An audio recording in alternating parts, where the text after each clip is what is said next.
Esteja convosco. Ele está no meio de nós. Proclamação do Evangelho de Jesus Cristo, segundo Mateus. Glória a vós, Senhor.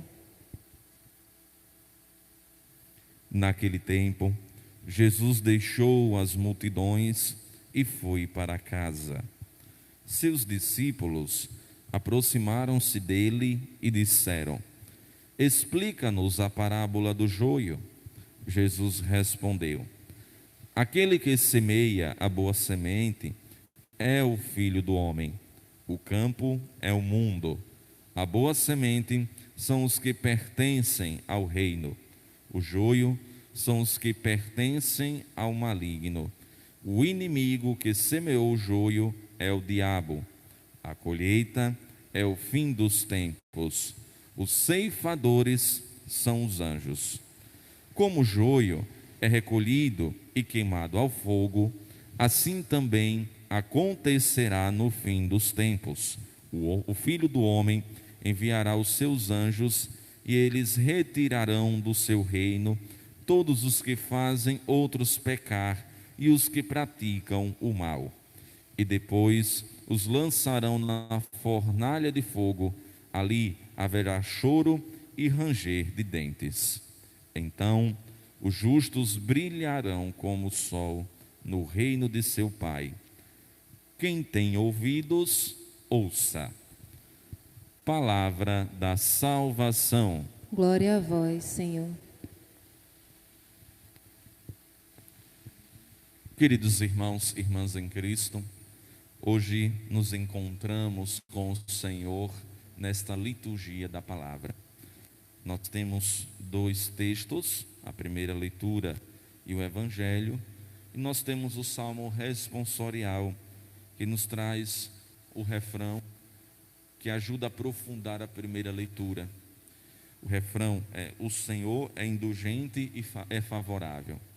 De fato, o Senhor é misericordioso, o Senhor é sempre favorável para aqueles que se prostram, como Moisés fez aqui na primeira leitura de hoje. Ele se prostrou, diante de Deus e pediu misericórdia, compaixão, porque ele sabe que o Senhor é indulgente, é favorável, que o Senhor não castiga, que o Senhor não vai de encontro ao povo quando o povo pede clemência, misericórdia, compaixão. O Senhor é Pai e ama todos nós como filhos e filhas, mas todo pecado gera consequência, todo pecado gera penas, e a gente sofre nesse quesito, porque a gente nunca mede as consequências dos nossos pecados. Então o Senhor é indulgente, é favorável, derrama, espalha sua misericórdia na nossa vida.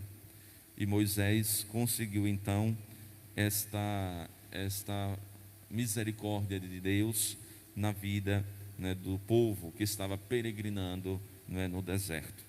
Hoje o texto do Evangelho nos traz o capítulo 13, versículos de 33 a 43.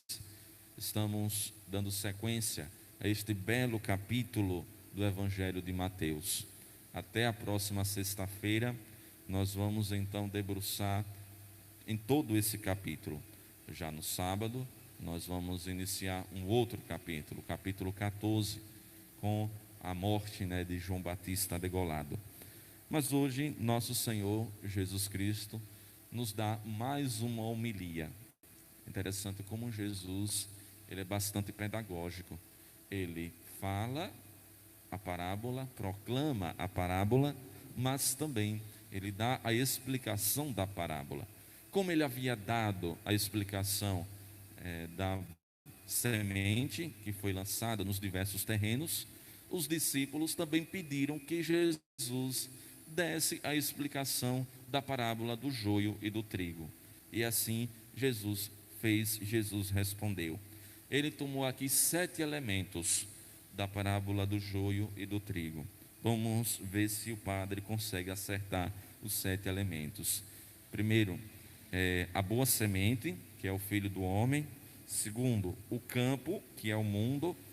Terceiro, o joio, que é o maligno, são aqueles que pertencem ao maligno. Depois, o inimigo que semeou o joio, que é o diabo. Quinto, a colheita, que é o fim dos tempos. Sexto, os ceifadores, que são os anjos. E depois, o joio, né, que é recolhido e queimado ao fogo.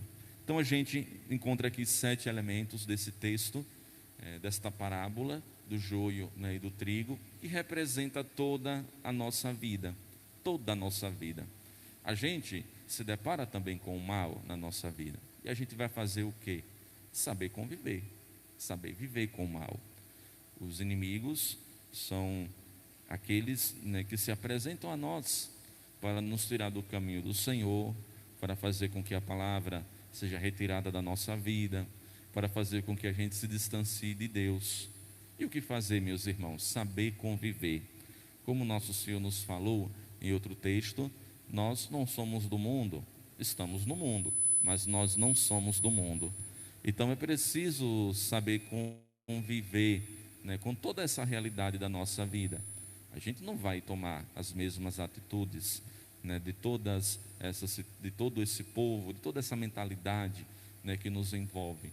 A gente precisa prestar muito atenção naquilo que a gente faz, para que então no momento da nossa colheita, no momento da colheita, que é no final dos tempos, a gente não seja então queimado, né, e lançado fora. Então Jesus, ele é muito notório, muito bem claro nesse texto, que a gente precisa então saber conviver, saber viver, né, com as instâncias, né, do mal, né, na nossa vida. Não se misturar, mas, né, saber conviver. Depois é importante, meus irmãos e minhas irmãs, a dimensão da paciência, porque às vezes a gente não consegue agir, né, no momento correto, não consegue tomar a atitude certa, do jeito certo, da forma correta, no momento certo. Às vezes a gente atropela as etapas, as coisas, ou então a gente age, né, com aquele ímpeto de tentar resolver logo todas as coisas. Então, muitas vezes, saber conviver, saber se relacionar com as diversas instâncias, né, que nos envolvem, é o melhor caminho, é o melhor remédio. Mesmo quando as coisas vão de contra a nossa fé, saber respeitar, saber lidar, né, com todas essas coisas, sem acolher, né, no nosso coração e na nossa vida. Então é muito importante que a gente escute toda essa parábola, toda essa explicação que nosso Senhor Jesus hoje nos dá, para que então a gente possa ser acolhidos no reino dos céus que nosso Senhor Jesus nos preparou. Como ele fala no final desse texto do Evangelho, quem tem ouvidos, ouça. Então, quem tiver o coração aberto para acolher essa palavra, que a acolha, que a compreenda e que a pratique na vida, na sua vida, na vida de fé, na caminhada, para que ela consiga nos conduzir, nos levar até o reino dos céus.